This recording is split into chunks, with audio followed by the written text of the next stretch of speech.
Hi everyone, it's Melissa, and today I wanted to share with you some 5-star predictions of mine.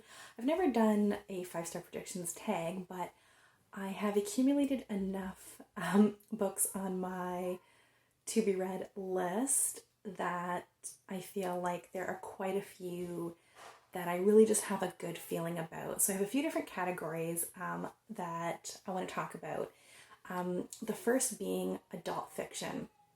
So the two books I want to share with you from my adult fiction TBR that I really think will be 5-star reads for me are East of Eden. So East of Eden is by John Steinbeck.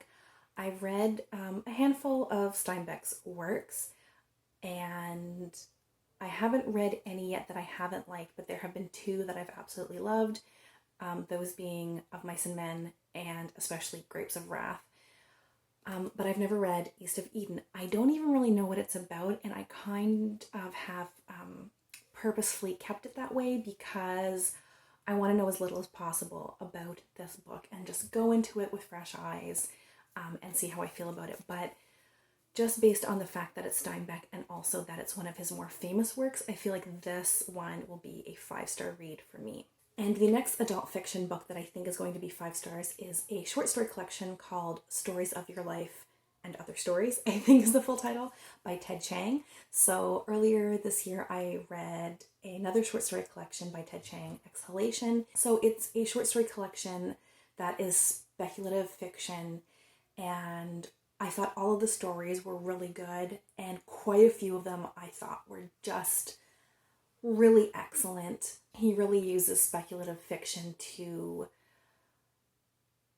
explore the nature of humanity, and I really like that type of story. And I actually had meant to read Stories of Your Life, and I got the collections mixed up. So I definitely will be reading the short story collection. And if it's anything at all like the short story collection Exhalation, then I think I will also give this one 5 stars. The next category I wanted to share was middle grade. I read a lot of middle grade books, and there are a couple on my list that I think will be 5 stars for me. The first is The Graveyard Book. So The Graveyard Book is by Neil Gaiman.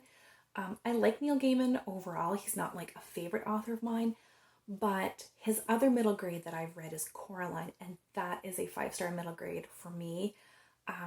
So I don't know if all of his middle grade is similar, but since I liked that one so much, I feel like this will also be great.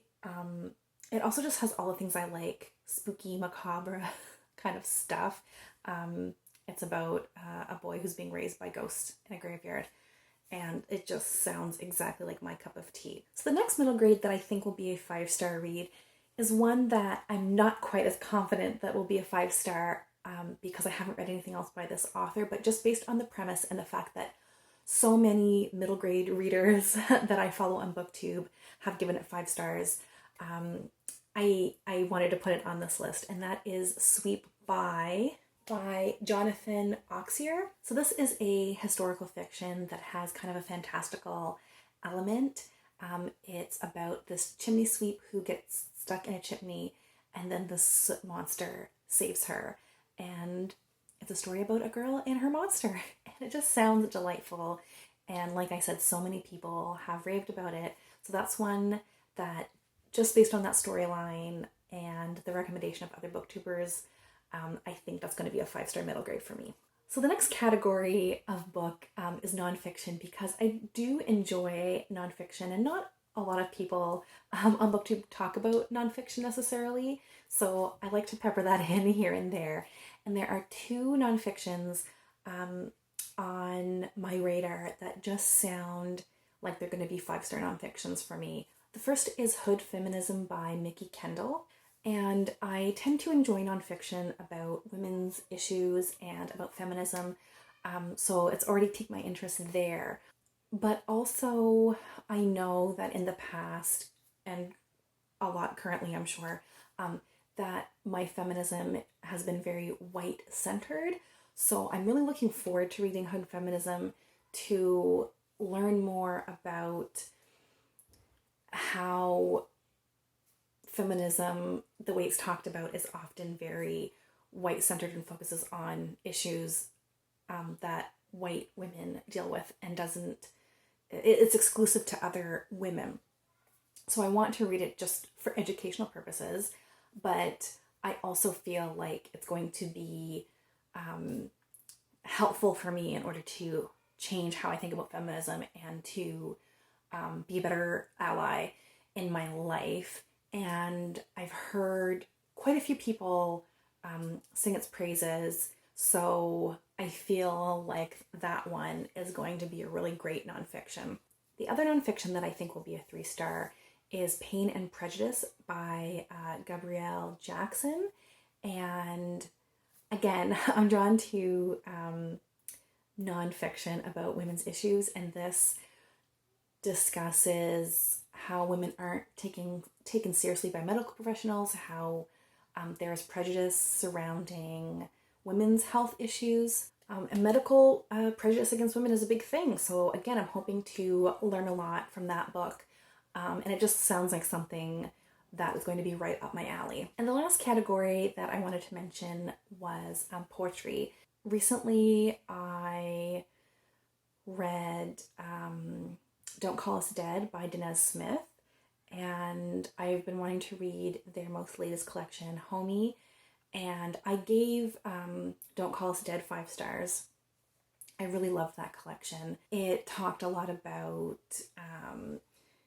being Black and queer and HIV positive, and it was just a very intense and impactful listening experience, I should say. Danez is a spoken word poet, and I listened to an audiobook of them narrating it, or performing, I guess, those poems.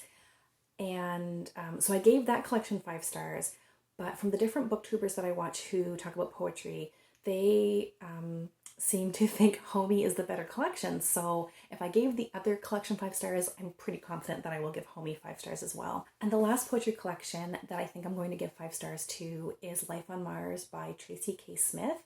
I actually started to listen to this collection on audio as well, and I DNF'd it, but it was because I just didn't feel like I was connecting to the poetry by listening to it, but there was something about those poems that I just was compelled, like, no, I want to be reading this. So I DNF'd it, not because I thought the poems were bad, but I just thought that for me, I wasn't enjoying the listening experience of that. They just sounded like poems that I would need to physically read, and that I could easily go back to other lines and that kind of thing.